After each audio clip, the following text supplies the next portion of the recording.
So, 1001 is a story about a kid who grows up with a mother who's basically not quite kidnapped, but kind of taken him away from child services so that she feels that this kid can be with his mom and grow up, with a fairly normal life instead of being tossed around to, other parents. So the mother is Inez, played by Tenya Taylor, and her boy is Terry.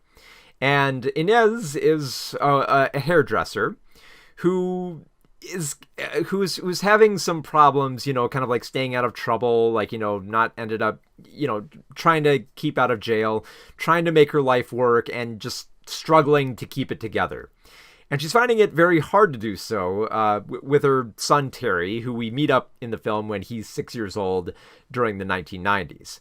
And Inez makes some tough and illegal calls to try to, make sure that Terry grows up with his mother and, has a better life for him.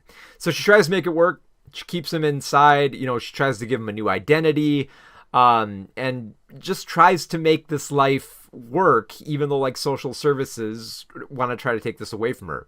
And to her credit, the way that Inez goes through this, she does seem to make this work. Terry grows up to, learn to, understand more of the streets that he lives on in New York and tries to, find a future for himself. And that by the time that we catch up with him in the 2000s, there's, you feel like he's actually going to, make something of himself, like he's actually going to go off to college and have a better life. But at the same time, Inez, throughout all this, is struggling to keep it together. She's basically debating whether or not she should let Terry's father back into his life again, because, Terry's dad, who's called Lucky, played by Will Catlett, it's someone who Inez is reluctant about bringing back into Terry's life.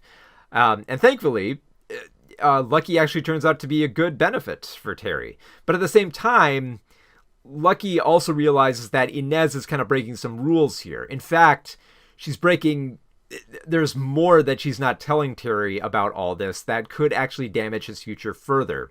So there's this constant battle about Inez trying to create a stable family life and, adhering to the letter of the law to ensure that Terry might actually have a future. So it's a conflict between Terry's life and her life as a mother, which is all the more compounded by the fact that, there's violence out in the street in New York. There's problems, with police brutality that she's always worrying about. There's gentrification taking place where it feels like she's going to get kicked out of her apartment despite the landlord seeming like he's going to be there to help, even though he's really not ultimately.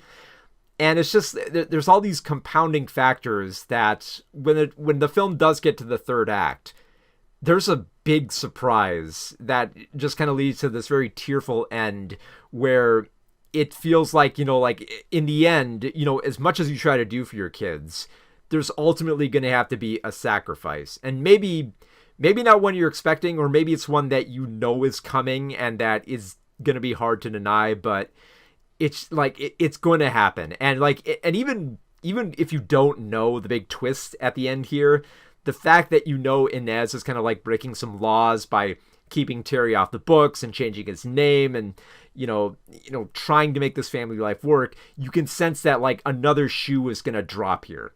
And you're just kind of watching with anticipation, because throughout all of it, there are warm moments with Terry and Lucky and Terry and Inez. They have their ups and downs like any typical family. And just when you get to that ultimate reveal, it's a major gut punch. Just the way that it's revealed, the way that Terry tries to process everything about feeling like his life is being denied, and at the same time that his mother is being denied a life as well. It creates so many conflicting emotions, and it just ends on this note where it's not so much about, it's not so much about who was right. It was about, what was built up over that time and if it will be meaningful in the future. So yeah, it's a very somber drama, but it's also, it packs such an emotional gut punch by the end, and a lot of credit needs to be given to Avery Rockwell, both the writer and director of this film, with a directorial debut, I believe. It's just yeah, it's a fascinating film, and I haven't been able to stop thinking about this. It's one of those films where and it's like the other thing too is like it's tightly edited. Like it proceeds from like the 1990s to the 2000s, and it transitions beautifully from one section to another by